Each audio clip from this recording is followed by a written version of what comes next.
Hey guys, in this video we're going to be checking out the top 5 best fire pits that are available on the market for their true quality. Through extensive research and testing, I've put together a list of options that will meet the needs of different types of buyers. So whether it's price, performance, or its particular use, we've got you covered. For more information on the products, I've included links in the description box down below, which are updated for the best prices.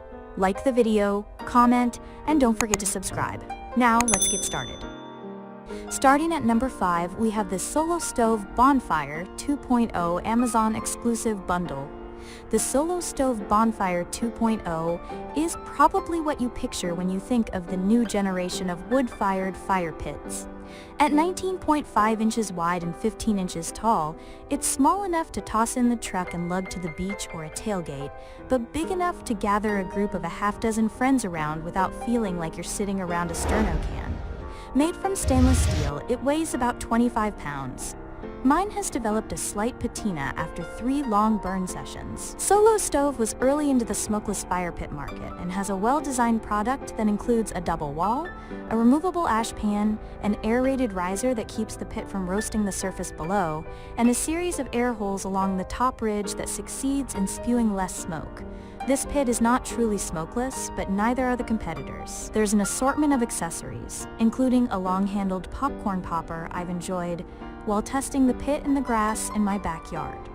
But the one must-buy accessory is the lid, which is helpful if your pit tends to stay put in the backyard during inclement weather, and even more helpful if you're taking it tailgating and need to extinguish the flames before kickoff.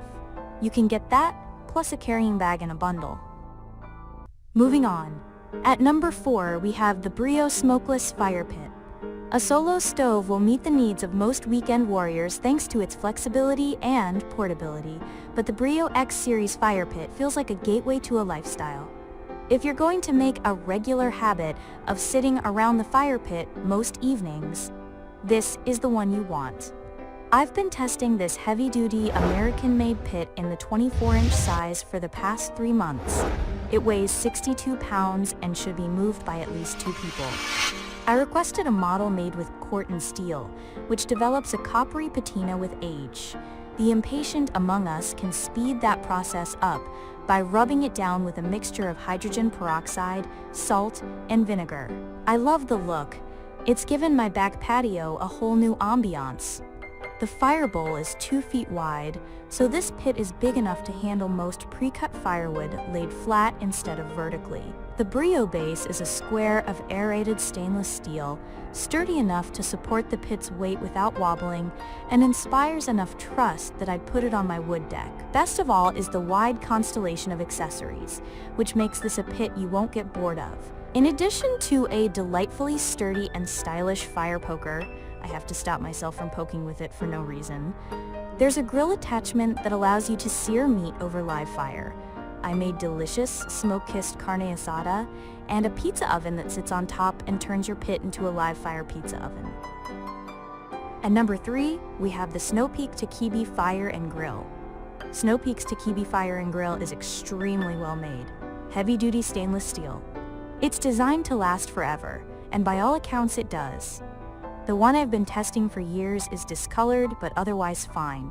No rust, despite months outside in the rain. The Takibi has legions of fans, including Wired editor Adrienne So, who says it made her like camping again. The genius of the Takibi is the folding design. This fire pit can lay flat for storage, and Snowpeak includes a nice canvas carry bag that makes it easy to tote around. At almost 24 pounds, it's not light, but the shoulder bag helps. The included base plate helps it remain sturdy on just about any surface and protects what's below from cinders. That said, I would hesitate to use this on a nice deck. The design allows for airflow along the hinged joints, but this means tiny embers can escape and you might discolor wood underneath it.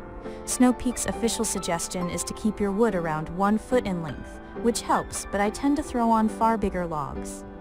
It's still safe, you just nudge them inward as they burn, though it does increase the risk of marring the surface below your fire pit. If you're worried, Home Depot sells fireproof tiles you can put underneath it. At number 2, we have the BioLite Fire Pit plus Smokeless Fire Pit and Grill. BioLite's FirePit Plus is a sleek, portable mesh box with removable legs, a hibachi-style grill, and an ash bin. It has a rechargeable 10,400 mAh battery that can power 51 air jets for up to 26 hours. This allows you to precisely control the flame and, to some extent, the heat of the fire. It's Bluetooth compatible, so you can tweak the airflow and how high the flames go on your phone. The FirePit Plus can burn charcoal or wood, and thanks to the fans, you don't need a charcoal chimney, and you'll never struggle to get a fire burning. Weighing less than 20 pounds and standing only 10 inches high with the retractable legs stowed, the FirePit is nicely portable and easy to carry via the side handles. You won't want to set this one up on a wood deck or anywhere around dry grass because some sparks will make it out of the mesh sides.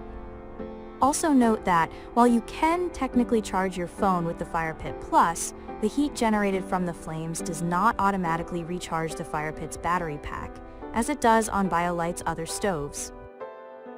And finally, at number 1, we have the Firebox Bushcraft Camp Stove Kit. I've written extensively about my love for the Firebox stove. This is the easiest way to bring a small, controlled fire to the backcountry.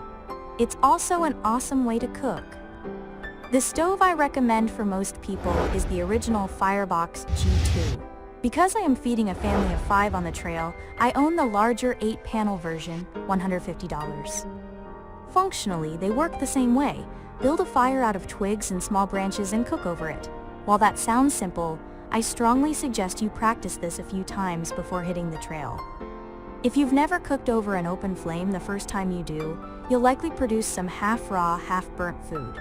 If I were through hiking or going on multi-week trips, I'd still bring some dehydrated meals.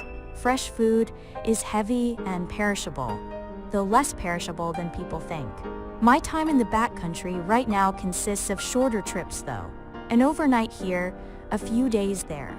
For these trips, I often bring only the Firebox. It's perfect for cooking and then doubles as a kind of low-impact, twig-based fire pit.